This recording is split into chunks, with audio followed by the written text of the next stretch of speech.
every single day. Nearly 20% of the world's oil flows through one narrow strip of water, a place so small, yet so important, that the entire global economy depends on it. This is the Strait of Hormuz. At its narrowest point, it's only about 21 miles wide.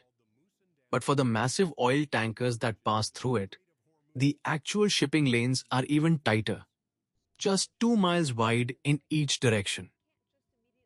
Through this narrow corridor, millions of barrels of oil move every single day. Which means one thing. If anything goes wrong here, the entire world feels it. This isn't just a shipping route, it's a global energy lifeline. Oil from countries like Saudi Arabia, Iraq, Kuwait, Qatar, and the United Arab Emirates all passes through this single exit point. Around 20 million barrels of oil per day flow through the Strait of Hormuz. That's roughly one-fifth of the world's total oil consumption. Very few places on Earth carry this level of importance, and even fewer are this vulnerable. For years, tensions in this region have remained high. Warships patrol these waters constantly. Oil tankers move carefully under heavy security, and behind the scenes, shipping companies prepare for worst-case scenarios. Because history has shown just how fragile this route really is. There have been incidents where tankers were seized, ships have been damaged, and at times, military confrontations have brought the region dangerously close to conflict. The strait isn't officially closed, but it doesn't have to be. Even the possibility of disruption is enough to shake global markets. Oil prices spike. Insurance costs surge. And suddenly, people thousands of miles away start paying more for fuel, transportation, and everyday goods. So this raises an important question. What if ships didn't have to pass through the Strait of Hormuz at all? For decades, engineers and strategists have imagined a bold solution. A massive canal carved through northern Oman. A new route that would allow ships to completely bypass the strait. On paper, it sounds like the perfect fix. A safer, more stable path for global energy. But reality tells a very different story. To understand this idea, you have to look at the geography. At the northern tip of Oman lies a rugged region known as the Musandam Peninsula. It stretches out into the Strait of Hormuz like a natural fortress. But here's the surprising part. In some areas, the distance between the Persian Gulf and the open ocean is relatively short. Just a few dozen miles of land separate them, which makes the idea seem simple.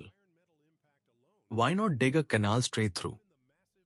Let ships bypass the Strait of Hormuz entirely and sail directly into the open ocean.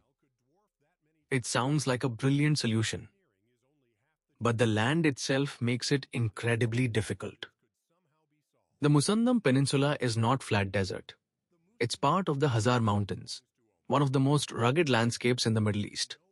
Sharp limestone peaks rise dramatically from the coastline. Some mountains here reach over 2,000 meters high. That's more than 6,500 feet. Building a canal here wouldn't mean digging through sand. It would mean cutting through entire mountains. And the canal wouldn't be small. It would need to handle some of the largest ships on Earth. Modern oil tankers, known as very large crude carriers, are enormous. They are hundreds of meters long and incredibly deep. To accommodate them safely, the canal would need to be wide, deep, and extremely stable. The scale of construction would be massive. Millions, possibly billions, of tons of rock would need to be removed. Entire mountain ridges would have to be reshaped. The environmental impact alone would be enormous. Natural ecosystems would be disrupted. Landscapes would be permanently altered. And then there's the cost. Such a project could cost hundreds of billions of dollars. To put that into perspective, even the expansion of the Panama Canal cost around $5 billion. A canal through Musandam could be many times more expensive. But even if the engineering challenges could somehow be solved, another major obstacle appears immediately. Politics. The Musandam Peninsula belongs to Oman, and as of now, there are no official plans to build a canal here. Oman's development strategy focuses on tourism, ports, and regional infrastructure, not carving a massive shipping route through its mountains. A project of this scale would require extraordinary international cooperation. Governments across the region would need to agree. Investors would need to provide massive funding, and long-term security would need to be guaranteed. Because there's another uncomfortable truth. A canal wouldn't eliminate risk. It would simply move it. Instead of depending on the Strait of Hormuz, the world would depend on a single artificial canal. And like any canal, it could still be blocked. A ship could run aground. An accident could occur. Or in a worst-case scenario, it could become a target. We've already seen how fragile major canals can be. It only takes one incident to disrupt global trade. So instead of removing a choke point, we would simply be creating a new one. And yet, the idea refuses to disappear. Why?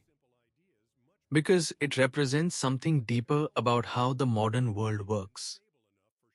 Global trade depends on geography. A few narrow routes control the movement of energy, goods, and power across the planet. These choke points have shaped history. They influence economies, politics, and even conflicts. The idea of a canal through Musandam is, in many ways, a dream.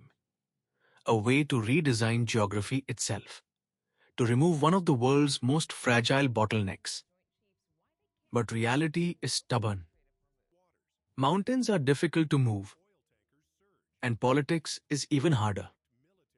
For now, the Strait of Hormuz remains exactly what it has always been.